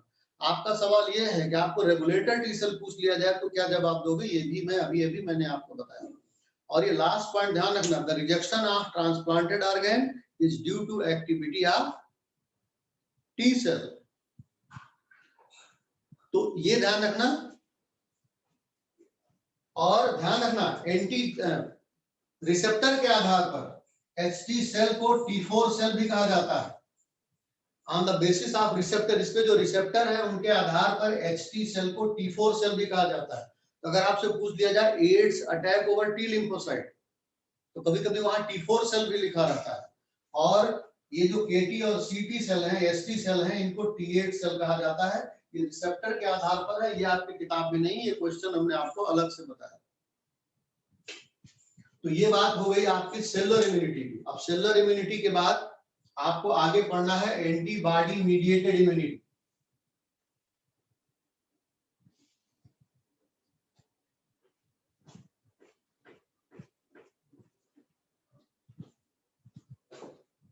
अब जरा ध्यान दें, एंटीबॉडी मीडिएटेड इम्यूनिटी AMIS, इसी को आप एंटीबॉडी मीडिएटेड इम्यूनिटी कहें या इसी को आप ह्यूमोरल इम्यूनिटी कहते हैं। ह्यूमर का मतलब मैंने आपको बताया बॉडी फ्लूइड। तो ये इम्यूनिटी किस पर बेस्ड होती है? बी सेल पे, वेरी वेरी इंपॉर्टेंट। और ये 10 से 20% टोटल इम्यूनिटी का बनाती है। B cell form 10 to 20% of total immunity. और बी सेल क्या बनाती है? बी सेल प्रोड्यूस करती है एंटीबॉडी, इसीलिए तो नाम कहा गया एंटीबॉडी मीडिएटेड इम्यूनिटी। अब यहां बेहद इंपॉर्टेंट है आपके लिए कि एंटीबॉडी का स्ट्रक्चर आपको देखना है और टाइप ऑफ एंटीबॉडी देखनी है, जो कि वेरी वेरी इंपॉर्टेंट। अब जरा ध्यान दीजिए, तो AMIS, this immunity, a humoral immunity, is based on B cells which form 10 to 20% of total immunity, and these B cells produce antibody and defend mostly against bacteria and virus in body fluid. ये पूछा जाए ज्यादा कहाँ defend करती हैं? Mostly against bacteria and virus in body fluid.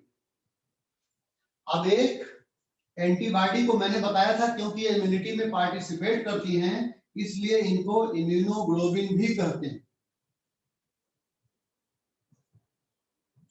तो एक antibody का स्ट्रक्चर आपकी किताब में बनाया गया है, और एनसीईआरटी ने जो एंटीबॉडी का स्ट्रक्चर बताया है वो बेस मॉडल को ध्यान में रखते हुए बताया है। इन्होंने कहा जो एंटीबॉडी होता है ये वाई शेप्ड मॉलिक्यूल होता है। Each antibody is Y shaped molecule, और इसमें 4 पेप्टाइड चेन होती हैं।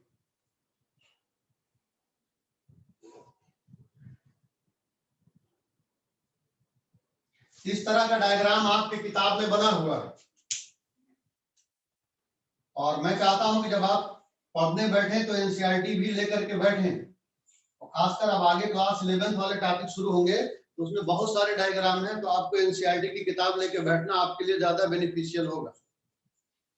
तो देखो ये स्ट्रक्चर आपकी किताब में बना हुआ है। Each antibody Y shaped molecule having 4 peptide chain, इसमें 4 पेप्टाइड चेन होती हैं।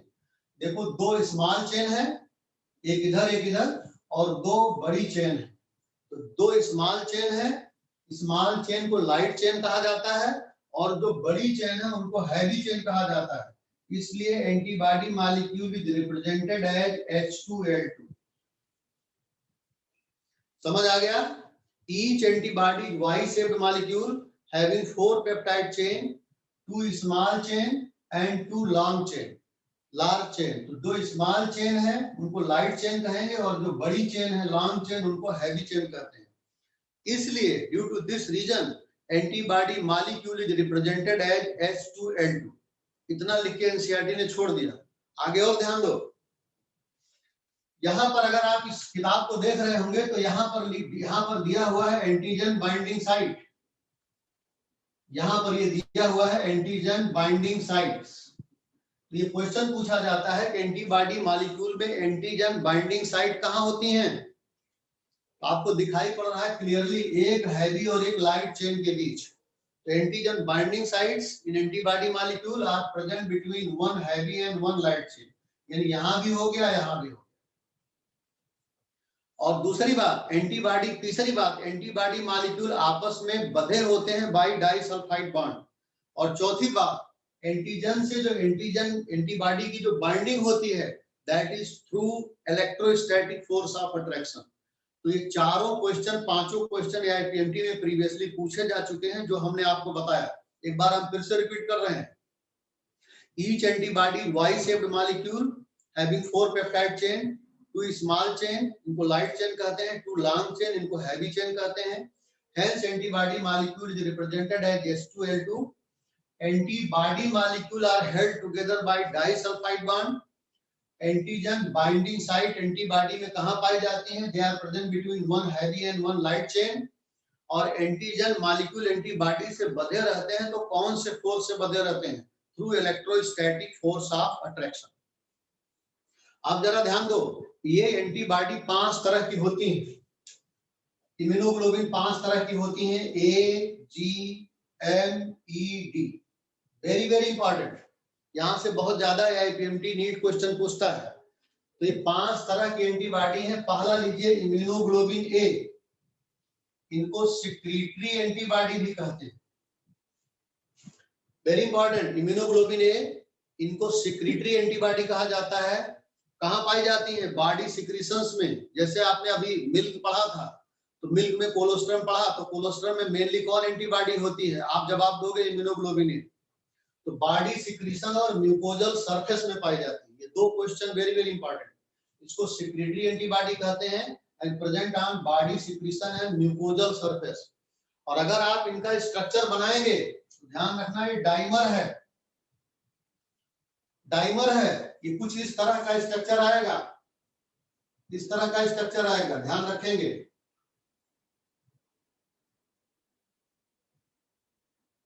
हम थोड़ा सा जल्दी में बना रहे हैं. इस तरह का स्ट्रक्चर आएगा, ऐसे इधर, ऐसे इधर भी होगा. ये आपके किताब में नहीं दिया हुआ, बट आपको ध्यान देना होगा. सब में वाई शेप आ रहा, वाई डिजाइन सब में है. ये डाइमर है, तो एंटीजन बाइंडिंग साइट कितनी होगी जरा ध्यान देना. एक यहाँ होगी, एक यहाँ होगी, एक यहाँ होगी, एक यहाँ होगी. तो यहाँ एंटीजन बाइंडिंग साइट 4. जो डायग्राम आपके एनसीईआरटी में दिया है बेटा, वहां एंटीजन बाइंडिंग साइट 2 ही होगी. अब आपको एंटीबॉडी के टाइप पढ़ के समझ में आ जाएगा कि एनसीईआरटी क्या कहना चाहती है और आपको सीखना क्या है. तो ये सिक्रीटरी एंटीबॉडीज को कहते हैं. ये डाइमर है, तो डाइमर है तो मैंने बता दिया कि इसका स्ट्रक्चर इस तरह से आ रहा है. डिजाइन हम थोड़ा सा और बढ़िया बना देते हैं आपको, नहीं तो आप कहीं कंफ्यूज न कर जाओ. ये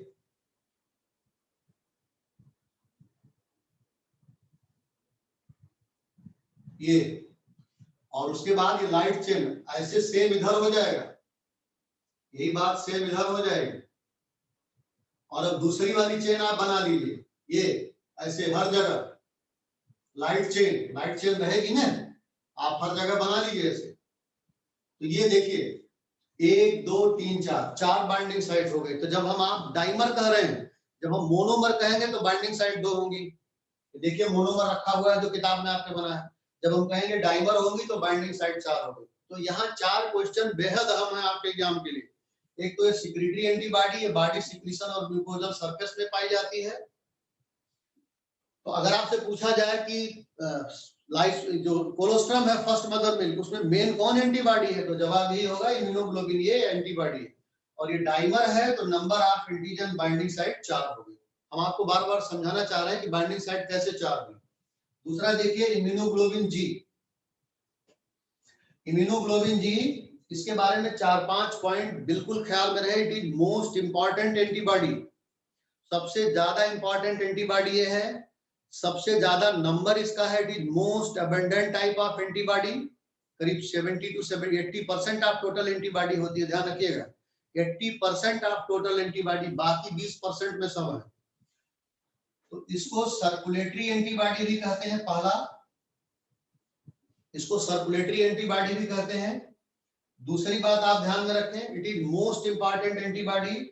और तीसरी और चौथी बात ध्यान रखें, इट इज लाइटेस्ट एंटीबॉडी, सबसे हल्की है. And most abundant type of antibody, total antibody का 80%. और एक 5वां क्वेश्चन है आईपीएमटी का, बहुत कायदे से इसको याद रखें. एकमात्र यही एंटीबॉडी है जब बच्चा माँ के पेट में होता है, तो ये एंटीबॉडी प्लासेंटा को क्रॉस करके बच्चे को पैसिव इम्यूनिटी देती है. ध्यान रखना, पीछे पैसिव इम्यूनिटी हम पढ़ा करके आपको आए हैं. तो एकमात्र एंटीबॉडी यही है जो प्लेसेंटा को क्रॉस करके बच्चे को पैसिव इम्यूनिटी देती है. तो इस एंटीबॉडी के लिए कम से कम 5 पॉइंट आपके सामने ये शुरुआती हो गया. क्या हो गया? इसको सर्कुलेटरी एंटीबॉडी भी कहते हैं, It is most important and most abundant type of antibody, most lightest type antibody, सबसे lightest antibody है ये, और एक मात्र एंटीबॉडी है जो प्लासेंटा को क्रॉस करके बच्चे में जाती है और बच्चे को पैसिव इम्यूनिटी देती है। और अब इंपॉर्टेंट बात और आ गई कि ये मोनोमर है। तो मोनोमर का डायग्राम एनसीईआरटी में बना हुआ है। ज्यादातर एंटीबॉडी 5 में से 3 तरह की मोनोमर होती है, अभी आपको समझ में आ जाएगा। तो यहाँ पर बाइंडिंग साइट कितनी हो जाएंगी? 2। ये मोनोमर बना हुआ। तो ये 6-7 पॉइंट इस एंटीबॉडी से आपको याद रखें। उसके बाद तीसरी एंटीबॉडी है immunoglobulin M. Immunoglobulin M very very important. इस पर भी आईपीएमटी प्रीवियसली सवाल पूछ चुकी है। लगभग हर एंटीबॉडी पे जितने क्वेश्चन हम बोल रहे हैं वो सब आपसे पूछे जा चुके हैं। इम्यूनोग्लोबिन एम, इसको म्यू इम्यूनोग्लोबिन भी कहते हैं। 3 पॉइंट ध्यान रखें, ये हैवीएस्ट है, ओल्डेस्ट है और लार्जेस्ट यानी biggest antibody. Heaviest, oldest and biggest antibody. तो म्यू इम्यूनोग्लोबिन आपको याद रहे ना याद रहे, लेकिन ये 3 पॉइंट जरूर याद रहे, heaviest, biggest and oldest antibody. 3 point, heaviest, biggest, oldest. और सबसे इंपॉर्टेंट पॉइंट, ये एंटीबॉडी इन्फेक्शन के तुरंत बाद आती है। ऐसा क्वेश्चन आपसे आईपीएमटी ने पूछा कि कौन सी एंटीबॉडी इन्फेक्शन के तुरंत बाद आती है, तो उसका जवाब होगा इम्यूनोग्लोबिन एम। जैसे हम आपको उदाहरण देके बता रहे हैं, सपोज करो हम में से किसी को टाइफाइड हो गया, तो टाइफाइड के लिए आप सब बच्चों को पता होगा विडाल टेस्ट होता है। आपके एनसीईआरटी में लिखा भी है कि टाइफाइड के लिए विडाल टेस्ट होता है, लेकिन विडाल टेस्ट 1 हफ्ते के बाद पॉजिटिव आता है।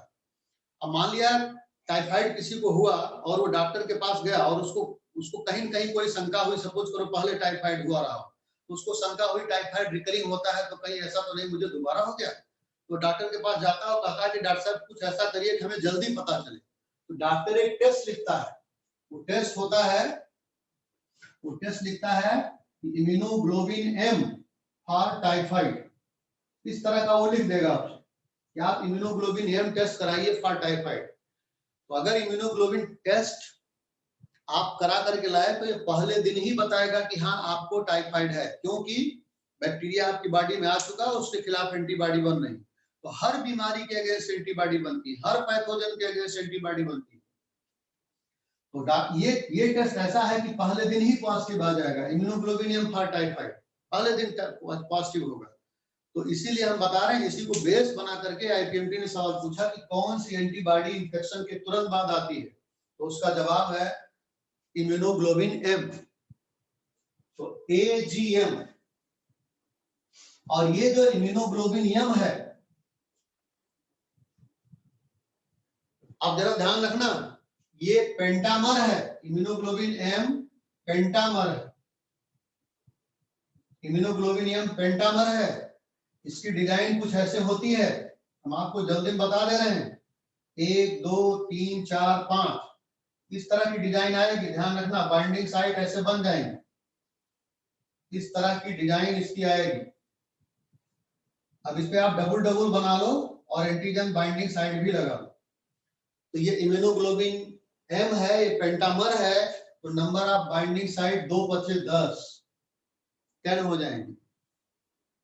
तो एजीएम, ये 3 एंटीबॉडी हो गई। चौथी एंटीबॉडी ई, वेरी इंपॉर्टेंट, इसको एप्सिलॉन एंटीबॉडी भी कहते हैं। इसको एप्सिलॉन एंटीबॉडी भी कहते हैं। और ध्यान रखना, ये एप्सिलॉन आपसे नहीं पूछा जाएगा, पूछा जाएगा ये it is also called allergic antibody. Epsilon छोड़ो, इसको रटने की जरूरत नहीं। इम्यूनोग्लोबिन ई को एलर्जिक एंटीबॉडी कहते हैं। तो इसी को बेस बना करके आपसे पूछा गया कि कौन सी एंटीबॉडी एलर्जी के में आती है। आपको एलर्जी हो रही है, एलर्जी के बहुत सारे, आपको पता है एलर्जी के बहुत सारे सिम्टम होते हैं। अगर आपको एलर्जी हो गई तो इसको बेस बना करके आईपीएमटी ने सवाल से पूछा, which of the following antibody appears during allergy. Allergy में कौन सी एंटीबॉडी अपीयर होती है, यही इम्यूनोग्लोबिन ए। तो ऐसे लोग जिनमें एलर्जिक डिसऑर्डर है, जैसे एलर्जिक अस्थमा है, एलर्जिक ब्रांकाइटिस है, एलर्जिक राइनाइटिस है, अर्टिकेरिया है। अर्टिकेरिया आप सुनते होंगे, शीत पित्ती, जो माइल्ड फॉर्म ऑफ एलर्जी है। तो persons having allergic disorder have increase number of this antibody. और ध्यान रखना ये भी मोनोमर है, तो ये भी मोनोमर है। तो मोनोमर का डायग्राम मैंने शुरू में आपको बना दिया था, जो आपकी किताब में बना हुआ है। तो यहाँ पर भी एंटीजन बाइंडिंग साइट कितनी हो जाएंगी? 2।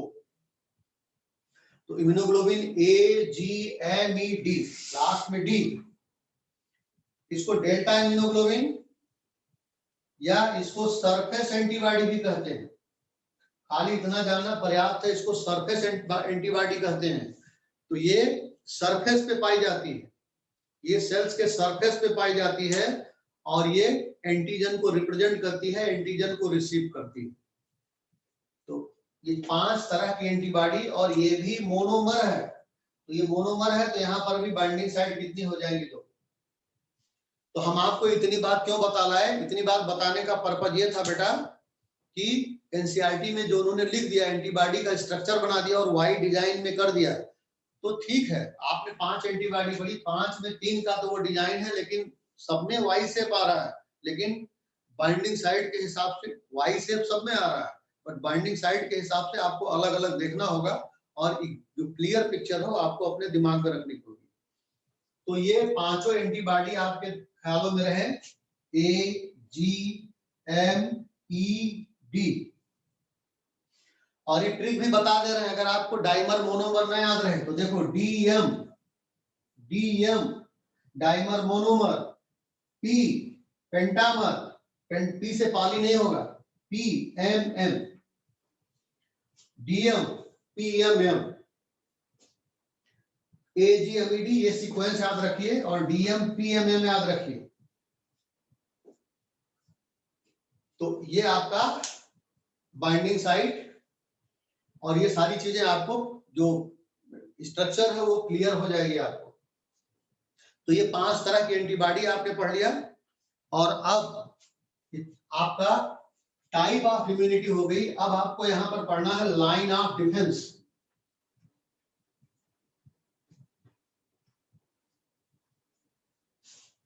अक्सर सवालों में पूछा जाता है कि which of the following is first line of defence, which of the following is second line of defence, which of the following is third line of defence.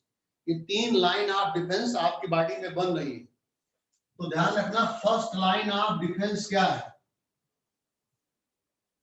First line of defence में अभी मैंने आपको बताया था skin main barrier है, तो first line of defence में skin और म्यूकोसा आती है, यानी skin and mucous membrane.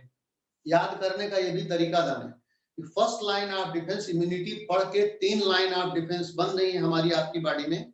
First line of defence skin और म्यूकोसा है।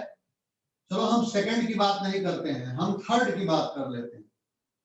आपको सिर्फ याद करने के लिए कि आपको इजीली कैसे याद हो जाए, हम थर्ड की बात करते हैं। फर्स्ट लाइन ऑफ डिफेंस में स्किन और म्यूकोसा हो गई। थर्ड लाइन ऑफ डिफेंस में कंप्लीट स्पेसिफिक इम्यूनिटी। तो अभी अभी तो आप एडाप्टिव या स्पेसिफिक इम्यूनिटी एक्वायर्ड, आप स्पेसिफिक कहिए, आप इसको एक्वायर्ड कहिए, आप इसको एडाप्टिव कहिए, सारे वर्ड आप इसको नॉन इनेट कहिए, सारे वर्ड अभी अभी हमने आपको बताए हैं। तो ये याद करने का मैं सिर्फ आपको तरीका बता रहा हूं कि फर्स्ट लाइन ऑफ डिफेंस में स्किन और mucosa, third line of defence में कंप्लीट स्पेसिफिक इम्यूनिटी। अभी आपने जितनी वैक्सीन और सीरम ये सब पढ़ के आ रहे हैं, आपसे क्वेश्चन ऐसे नहीं पूछा जाएगा, या पीएमटी ऐसे सवाल नहीं पूछी बताओ थर्ड लाइन ऑफ डिफेंस क्या है। वो आपसे ऐसे पूछेगी कि आपको वैक्सीन दी गई, आपको चिकन पॉक्स हुआ और अब आपको तो आपकी बॉडी में कौन सी लाइन ऑफ डिफेंस आई है, या आपको एंटी सीरम दिया गया, आपको एंटी स्नेक वेनिन दिया गया, आपको एंटी रेबीज सीरम दिया गया, तो आप बताइए आपकी लाइन में कौन, आपकी बॉडी में कौन सी लाइन ऑफ डिफेंस आ रही है, ये कौन सी लाइन ऑफ डिफेंस है। तो थर्ड लाइन ऑफ डिफेंस में पूरी कंप्लीट एक्वायर्ड इम्यूनिटी आ रही है। तो जो बच गया, रेस्ट जो बच गया वो सेकंड लाइन ऑफ डिफेंस है। तो मुझे लगता है कि अब आपको इजीली याद हो जाएगा। तो बच क्या गया, अरे भैया फिजियोलॉजिकल बैरियर बच गया, सेलुलर बैरियर बच गया, साइटोकाइन बैरियर बच गया, बचा ना। तो physical barrier, cellular barrier, cytokine barrier तो पता क्या है। आपसे कोई पूछे इंटरफेरॉन कौन से लाइन ऑफ डिफेंस में है, body temperature, pH, body secretion कौन से लाइन ऑफ डिफेंस में है, न्यूट्रोफिल या मोनोसाइट यानी नेचुरल किलर सेल और पीएमएनएल कौन लाइन ऑफ डिफेंस में है। सवाल ऐसे पूछा जाएगा कि पीएमएनएल कौन लाइन ऑफ डिफेंस देती है। पुराने पैटर्न के सवाल करने की जरूरत नहीं है, आप उसको जरा सोचिए, सीधा सा जवाब हो गया सेकंड लाइन ऑफ डिफेंस। तो लाइन ऑफ डिफेंस को याद करने का जो सबसे सरल तरीका है वो मेरे हिसाब से है, फर्स्ट याद रखिए, थर्ड याद रखिए, सेकंड ऑटोमेटिक याद हो गया। देखिए कितना इजी है। अब इसके बाद यहाँ पर जो कुछ आपके एनसीईआरटी के कोर्स से बच रहा है वो है इम्यूनोलॉजिकल डिसऑर्डर। इम्यूनोलॉजिकल डिसऑर्डर में दो तरह के डिसऑर्डर आपके किताब में दिए हुए, वैसे तो 3 तरह के होते हैं, 2 तरह के डिसऑर्डर आपकी बुक में दिए हैं। एक तो ये auto immune disorder, very very important, auto immune disorder, और दूसरा है एलर्जिक डिसऑर्डर जिसको आप एलर्जी कहेंगे। तो इम्यूनोलॉजिकल डिसऑर्डर ध्यान दें, जब हमारा इम्यून सिस्टम इम्प्रॉपर फंक्शन करता है, सही ढंग से काम नहीं करता, तो ये दो डिसऑर्डर आपको पढ़ने हैं। वैसे तो 3 तरह के डिसऑर्डर होते हैं, हाइपर सेंसिटिव डिसऑर्डर जिनको एलर्जी कहते हैं, ऑटो इम्यून डिसऑर्डर और immunodeficiency disorder. Improper functioning of immune system causes 3 type of disorder. पहला हाइपर सेंसिटिव डिसऑर्डर जिसको एलर्जी कहते हैं, दूसरा ऑटो इम्यून डिसऑर्डर जिसको ऑटो इम्यूनिटी कहते हैं, और तीसरा इम्यूनोडेफिशिएंसी डिसऑर्डर। पढ़ना आपको क्या, आपके कोर्स में क्या है, आपके कोर्स में तीनों है, अलग अलग जगह है। पहला आप लीजिए ऑटो इम्यून डिसऑर्डर जो सबसे इंपॉर्टेंट है। ऑटो इम्यूनिटी क्या है, पूरा टॉपिक पढ़ने के बाद आपने सीखा कि इम्यूनिटी का काम क्या है, इम्यून सिस्टम का क्या काम है, फॉरेन बॉडी को आइडेंटिफाई करना और उसके खिलाफ एक्शन करना, पैथोजन को आइडेंटिफाई करना, उसके खिलाफ एक्शन करना, ये ऑटो इम्यूनिटी, सेल्फ इम्यूनिटी। यहाँ क्या होता है, what is auto immunity, formation of antibody against self antigen, formation of antibody against self antigen यानी सेल्फ टिश्यू, इसी को कहते हैं ऑटो इम्यूनिटी। क्या होता है इसमें immune system does not identify, does not discriminate between self and non self। अक्सर इम्यून सिस्टम क्या करता है, बाहरी कोई चीज आ रही तो उसको पहचानता है और उसके खिलाफ एक्शन करता है। यहाँ क्या होता है, यहाँ इम्यून सिस्टम अपने ही बॉडी के किसी टिश्यू को, किसी सेल को पहचान नहीं पाता है। तो जब टिश्यू को या सेल को अपनी ही बॉडी को आइडेंटिफाई नहीं कर पाता है तो उसको लगता है कि वो टिश्यू या वो ऑर्गन बाहरी है, उसके खिलाफ एंटीबॉडी बनना शुरू हो जाती है। और जब उस टिश्यू या ऑर्गन के खिलाफ एंटीबॉडी बनेगी तो वो एंटीबॉडी उस टिश्यू या ऑर्गन को डिस्ट्रॉय करेगी, इसी को कहते हैं ऑटो इम्यूनिटी। जरा फिर से समझ लो, formation of antibody against self antigen या self tissue of body, it is called autoimmunity. In this disorder, immune system does not discriminate, does not identify between self and non-self. So antibodies are produced against self antigen या self tissue of body, और ये antibody self tissue या self antigen को destroy करती हैं, इसी को कहते हैं ऑटो इम्यूनिटी। अगर आप उदाहरण में जाओगे तो यहाँ इस टॉपिक में ह्यूमन हेल्थ और डिजीज में auto immunity, auto immunological disorder का एक बढ़िया एग्जाम्पल दिया हुआ है, rheumatoid arthritis. Very very important, इससे सवाल भी आता है। लेकिन अगर आप मूवमेंट लोकोमोशन में जाएं तो वहां पर मायस्थीनिया ग्रेविस भी दिया हुआ है। अगर मूवमेंट लोकोमोशन वाले टॉपिक में जाएं तो वहां मायस्थीनिया ग्रेविस भी दिया हुआ है। वैसे तो ऑटो इम्यून डिसऑर्डर कई तरह के होते हैं बच्चों, लेकिन जो आपके कोर्स में है, पूरी एनसीईआरटी आप छान मारेंगे तो 2 ऑटो इम्यून डिसऑर्डर, एक इस टॉपिक में और एक मूवमेंट लोकोमोशन के टॉपिक में। तो आपको पहले तो यही जानना है कि हाँ ये ऑटो इम्यून डिसऑर्डर है। दूसरी बात, रूमेटॉइड आर्थराइटिस क्या है, आपने देखा होगा आर्थराइटिस कई तरह की होती है, रूमेटॉइड आर्थराइटिस, ऑस्टियोआर्थराइटिस, ठीक है, gouty arthritis, there is so type of arthritis. 3 main arthritis बहुत ज्यादा है, वैसे तो 100 तरह की आर्थराइटिस होती है, बट 3 मुख्य हैं। गाउटी आर्थराइटिस, गाउट जो यूरिक एसिड के डिपोजिशन से होता है, ऑस्टियोआर्थराइटिस जो एज रिलेटेड प्रॉब्लम है, और रूमेटिक आर्थराइटिस। रूमेटिक आर्थराइटिस किसी भी उम्र में हो सकता है, इवन मां के पेट में जो बच्चा पल रहा है उसको भी रूमेटिक आर्थराइटिस हो सकता है। तो रूमेटिक आर्थराइटिस में क्या होता है, आप मान लिया किसी पेशेंट को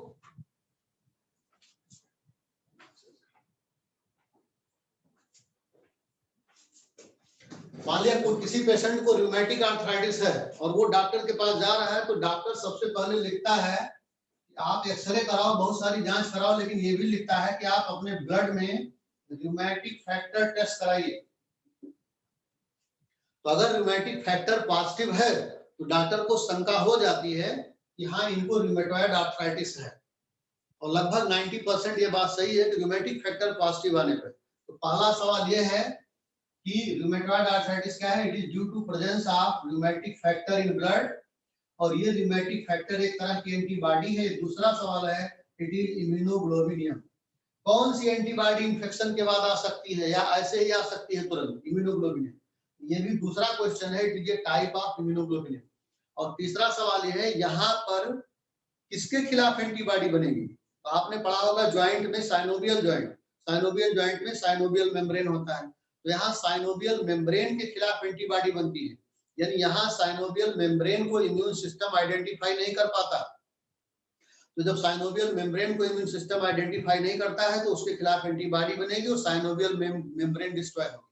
आपको पता है साइनोवियल मेम्ब्रेन के अंदर साइनोवियल फ्लूइड होता है, वो भी डिस्ट्रॉय होगा और धीरे धीरे ज्वाइंट में सूजन आएगी और ज्वाइंट धीरे धीरे इमूवेबल हो जाएंगे, धीरे धीरे ज्वाइंट आदमी पूरा एक तरह के विकलांग की स्थिति में आता है।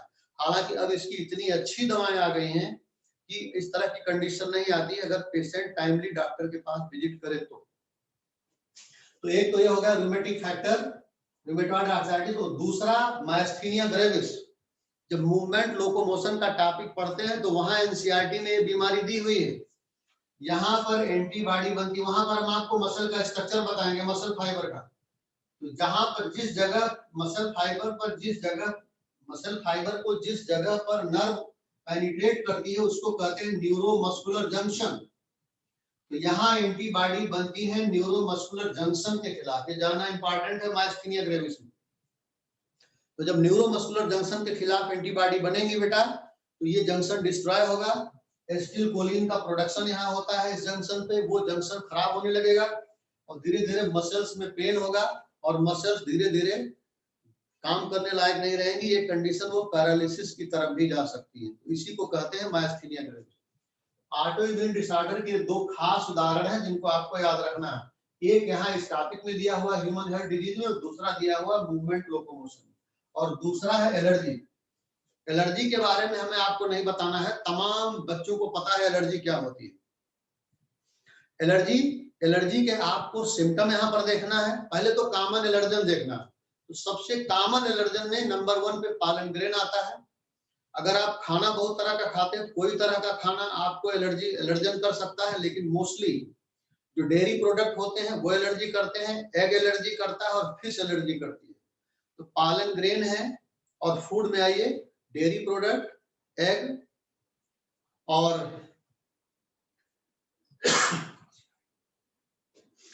डेयरी प्रोडक्ट आ रहे हैं और एग आ रहा है और फिश, ये दो मेन एलर्जी वाले एलर्जन हैं। इसके अलावा एनिमल डेंडर आपकी किताब में लिखा हुआ है, माइट्स इन डस्ट में जो गंदगी होती है, तो एनिमल डेंडर, माइट्स इन डस्ट, पॉलन ग्रेन्स।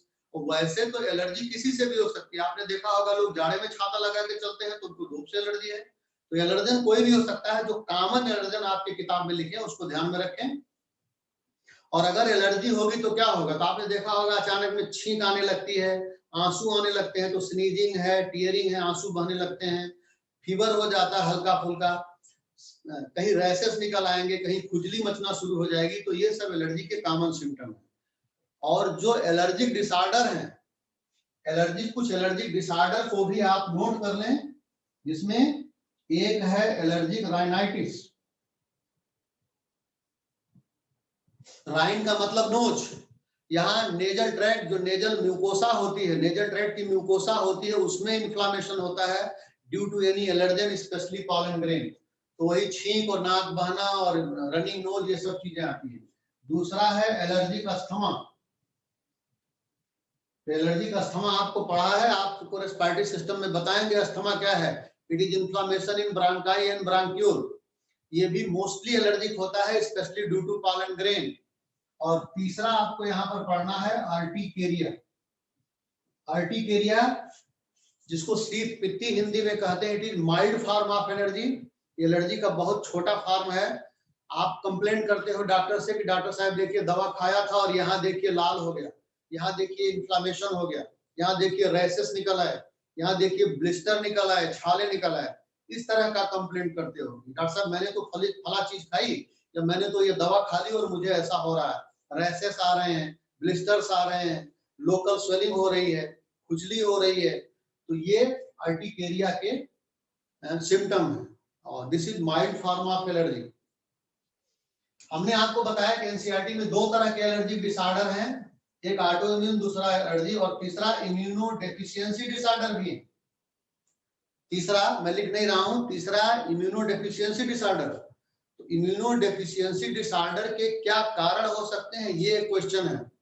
ये disorder either due to infection और जीन म्यूटेशन और ड्यू टू न्यूट्रिशनल डेफिशिएंसी। हमारा इम्यून सिस्टम जब इम्प्रॉपर फंक्शन करता है बच्चों, तो तीन तरह के डिसऑर्डर क्रिएट होते हैं। एक हाइपर सेंसिटिव डिसऑर्डर जिसको एलर्जी कहते हैं, हमने आपको बताया। दूसरा मैंने ऑटो इम्यून डिसऑर्डर आपको उसके उदाहरण बताए। तीसरा immuno deficiency disorder. Immuno deficiency disorder के मोस्ट कॉमन काज क्या है?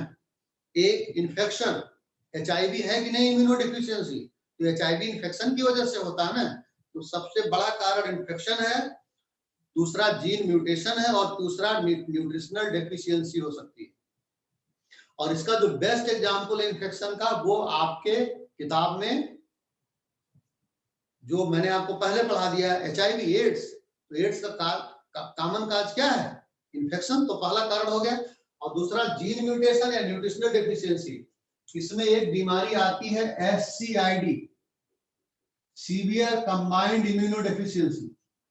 एड्स और SCID, AIDS acquired immunodeficiency, SCID में सीवियर कंबाइंड इम्यूनोडेफिशिएंसी। ये आपके कोर्स में कहीं एनसीईआरटी में नहीं लिखा है, बट आप इसको ध्यान दें। इसी का कारण है जीन म्यूटेशन या तो न्यूट्रिशनल डेफिशिएंसी। एक एंजाइम होता है, कहीं कहीं एनसीईआरटी में लिखा है AD, adenosine deaminase.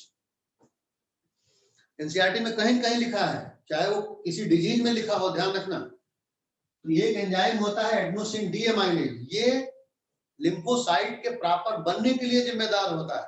It is responsible for formation of B and T cell. तो अगर इस एंजाइम की कमी होती है तो क्या हुआ? न्यूट्रिशनल डेफिशिएंसी हुई। इस एंजाइम की कमी की वजह से बी और टी सेल का प्रॉपर फॉर्मेशन नहीं होता और ये बहुत तेजी से घटती हैं और जो भी है आदमी, उसका इम्यून सिस्टम बहुत तेजी से डाउन होता है। तो ये बहुत और भी ज्यादा खतरनाक बीमारी है, ध्यान रखें। That is severe combined immunodeficiency. और आज की एक लास्ट बात बताएंगे। मैंने अभी पीछे बताया था कि ऑर्गन ट्रांसप्लांटेशन का अगर रिजेक्ट हो रहा है, ग्राफ्टिंग अगर रिजेक्ट हो रही है, एक की किडनी दूसरे को लगाई जा रही है, अगर वो रिजेक्ट हो रही है, तो due to activity of T cell, और दूसरा आजकल तमाम तरह की दवाएं आ गई हैं, तो ये भी ध्यान रखें। Rejection of transplanted organ is due to activity of T cell, लेकिन it can be prevented by using the drug cyclosporin. It can be prevented by using the drug cyclosporin. ये क्वेश्चन आपसे पूछा जा चुका है एआईपीएमटी में। तो cyclosporin क्या है? ये इम्यूनो डिप्रेसेंट है, ये इम्यूनिटी को डिप्रेस करेगी, यानी इसके जो भी ऑर्गन ट्रांसप्लांटेशन हुआ है उसके अगेंस्ट जाकर के ये एंटीबॉडी नहीं बनने देगी। तो ये इम्यूनो सप्रेसेंट है। और ध्यान रखना, साइक्लोस्पोरिन दो तरह की होती है, ए और बी, और दोनों ही प्राप्त किए जाते हैं फंगस से। ये क्वेश्चन आपसे पूछा जा चुका है। Both are obtained from fungus, इनके फंगस भी अलग अलग हैं, आप किताब में देख लें। तो इस तरह से ये टॉपिक आपका हमने पूरा किया। मेजर जितनी बातें हैं लगभग सब बता दी हैं बेटा। और ये ह्यूमन हेल्थ और डिजीज का टॉपिक आपका पूरा हो गया है। अब आप इसको पढ़ें, वीडियो को देखें और इस पे क्वेश्चन करें ज्यादा से ज्यादा।